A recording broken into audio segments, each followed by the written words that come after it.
Welcome to the Real News Network. I'm Paul Jay in Washington. In July of 2007, American soldiers flying in a helicopter over a neighborhood of Baghdad shot at a group of men below in the street. One of those men was a Reuters cameraman, his camera strung over his shoulder, and it looked like to those soldiers he was carrying a machine gun. They called for permission to fire, and they did. How do we know all of this? Because another soldier named Bradley Manning thought this needed to be known by the world, and he released this video as part of documents that were released to Wikileaks. Now Bradley Manning is in jail, and the people that fired those shots are not. Now joining us to talk about this and a documentary that was made about this by a German television show, Panorama, which we will show you in a few minutes, is Ray McGovern. Ray is a former CIA analyst who worked with President Bush Sr. and Reagan and was in the CIA for about 20 years. And he's been a big advocate of people knowing more about what the intelligence agencies and the military does. Thanks for joining us, Ray.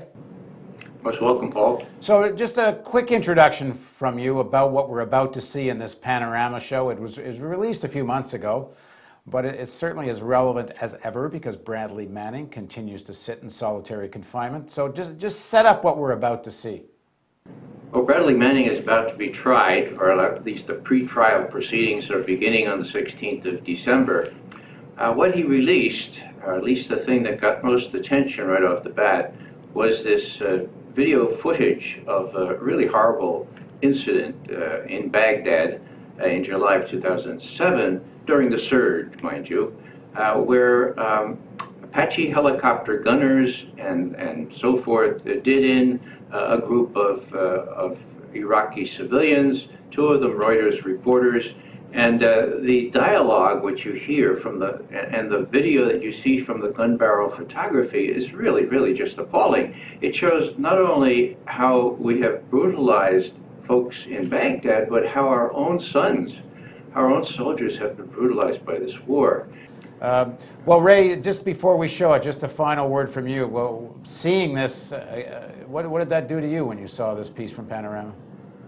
Well, I watched the earlier footage. What the Panorama thing does in German is to set the context here. And it was because we pleaded with Panorama to redub it, to undub it, or whatever you say, to make the German back into English, that they accommodated us. And now we end up with 12 minutes of really good footage and good interpretation. There were journalists with this unit. One was from the Washington Post. He knew all about this. Instead of reporting it, he wrote a book saying what valiant soldiers he was with. So this backstory here is how our own media not only downplayed this thing, but missed an opportunity to point out how hard this war is. Thankfully, the Germans sprung to, not only did a wonderful program in German, but at our request, translated it back into English, and you can see it. Okay, well, now we'll show this to you, and as you watch it, keep in mind, where's the crime? Bradley Manning, who released this video, or the soldiers and those who gave the soldiers their orders, and those who started this war? So here you are, Panorama's piece about Bradley Manning's and the shooting in Baghdad. A neighborhood in Baghdad, July 2007. Shots are fired from the air, fired from an American Apache helicopter. Minutes later, U.S. infantry soldier Ethan McCord arrives at the scene. When I came up onto that scene, I remember thinking, oh, well, this guy with the RPG or this guy with the AK-47 obviously did this to the van. There's no way in hell that we would do this. This military video shocked the world when Wikileaks released it almost a year ago. And this man is being blamed for illegally downloading it from a secured army network. 23-year-old Bradley Manning, who has been held in solitary confinement for 7 months. A small group of supporters is demanding his release, but their voices are drowned out by media that has largely presumed his guilt. I'm sorry, that's treason. So there's no gray area about it. And so that is a capital offense. You capital can't have offense, so you're saying execution. You're saying execution. If he is convicted of treason, I absolutely would support a capital punishment. Oh, shut down WikiLeaks. get a presidential order to shut that down. This guy should be tried. Manning should be tried for treason. Execute him if he's found guilty. Whoever in our government leaked that information is guilty of treason. And I think anything less than execution is too kind a penalty. The onboard camera of this attack helicopter is targeting a group of people in a neighborhood in Baghdad. Among them are two journalists from the news agency Reuters, the photographer Namir Eldon and his assistant Said Hamega. The men can neither see nor hear the helicopter that is stalking them. It is too far away. The pilots mistake Noor Eldon's camera for a weapon.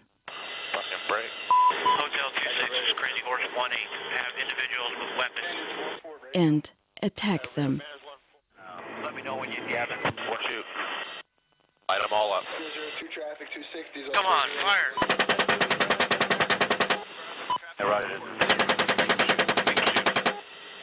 Scenes that resemble a video game, but what you see here is real. Real people. The pilots are laughing, making macabre jokes. God damn it, Kyle. All right. The Apache gunner is still targeting the heavily wounded Reuters employee Saad Hamega. He will not survive. Yeah, I got him. I put 2 rounds near him, and you guys are shooting over there too, so we'll see. Later, the Pentagon investigates the incident and concludes the chopper pilots had done nothing wrong. The attack was part of a combat operation. It was justified because earlier American soldiers had come under fire by insurgents. The Pentagon has denied our request for an interview. However, one individual has been punished, Bradley Manning, in jail accused of leaking the video. The charges: downloading and disseminating classified information. His roots lie in Europe. As a teenager, he moved to Great Britain, to the small town Haverford-West. His mother is British, his father American. Here, he attended school for 4 years and graduated with Tom Dyer. He was one of Manning's closest friends. To Dyer, it is no surprise that Manning might have released the video. He remembers his friend as a great idealist, even when he was still a teenager. He had a great moral compass. He knew in himself what was wrong and what was right, and he didn't like the thought of people abusing their status and making other people feel small and doing things that were wrong. It was precisely for this reason that Manning joined the army. He said he wanted to fight for the good, but during the Iraq War he apparently started to have doubts. As an intelligence analyst, he had access to secret military files, including the video with the disturbing scenes. The video shows how Reuters employee Saad Hamega is struggling for his life. He survived the first shots fired from the attack helicopter. The pilots are still keeping track of him. Meanwhile, Saleh Matasha Tumal and his 2 small children, Sayad and Duaha, are on their way to school. From his van, he sees the wounded Reuters employee lying on the curb. Tumal stops the car, gets out to help him. His 2 little children remain in the front of the van. The pilots request permission to shoot, again and again. Roger. Break. Crazy Horse 1-8. Request permission to engage. Picking up the wounded. Yeah, we're trying to get permission to engage. Come on, let us shoot. The father is unaware of all of this. He does not even notice the helicopter above him. Tumal wants to rush the wounded Reuters employee to a hospital. His compassion will seal his fate. 1-8, engage. Clear. Come on. Clear. Clear. Even when the soldiers realize that they have shot children, they only hesitate for a moment, then make cynical remarks from the air. Oh, it's their fault for bringing their kids to a battle. That's right. Since that day, U.S. Army soldier Ethan McCord has been heavily traumatized. He still cannot get the images out of his head. As an Army infantryman, he was one of the first soldiers on the scene. When he arrives at the van, he hears a 5-year-old girl scream. So I grabbed the girl and I took her into the house behind the van with a medic, and we were cleaning her up. And what I did is I took my gloves off and was pulling glass out of her eyes so that she can blink without cutting her eyes. Then McCord runs back to the van to check on the boy. The child is still alive but badly injured. He carries the boy back to the medics as well.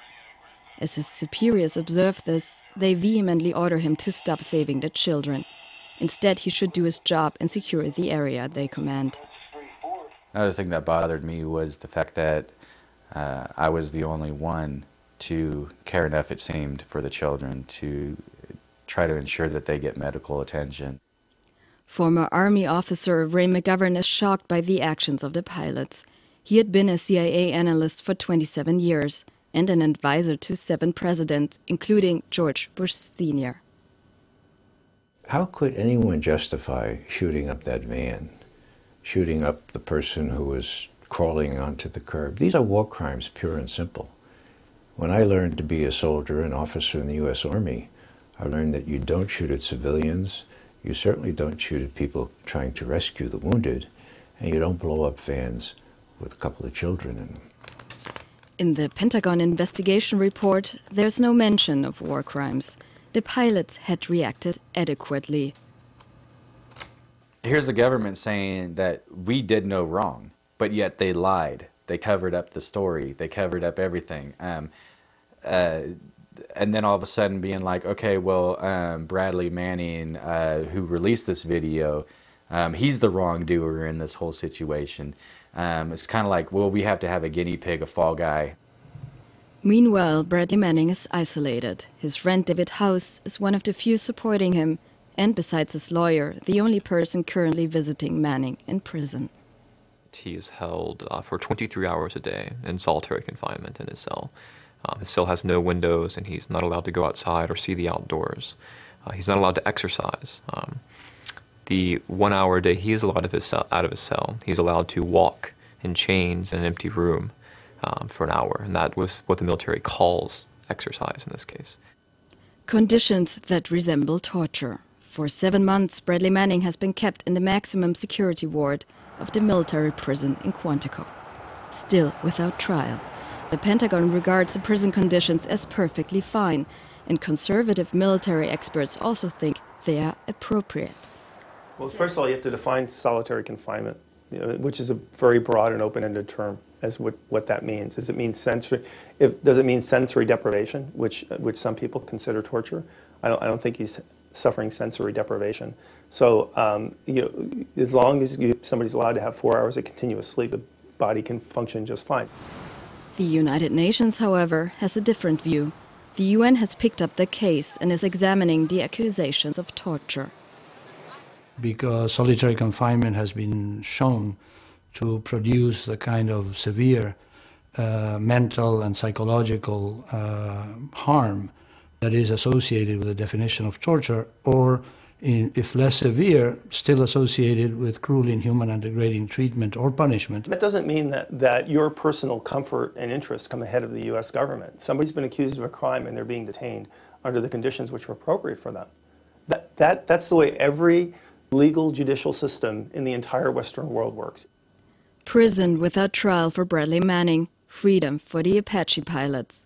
Former U.S. soldier Ethan McCord finds this incomprehensible. He's pleased the video has been leaked so that the public can form its own opinion. I think that Bradley Manning is a hero. I believe that this is a human being who is compassionate, who saw illegal activities taking place on a video. Granted, it was a couple years later, but still wanted the world to see that these actions are intolerable. And, yeah, he's a hero for showing it. He's a hero for releasing it, if he released it. My view on Bradley Manning is that he's a very courageous young man who, with 22 years, did what I didn't have the guts to do during the Vietnam War. For 7 years, Ethan McCord had fought proudly for his country. Today, he feels ashamed. I didn't pull the triggers that day. I didn't shoot people. I didn't shoot those people on the ground. But me being a part of the system that is doing that to the people of Iraq is disgusting, and it hurts. And after that day, it was really hard for me to justify being in Iraq and being a soldier. And I would never be a soldier again. For the American government, it's too dirty.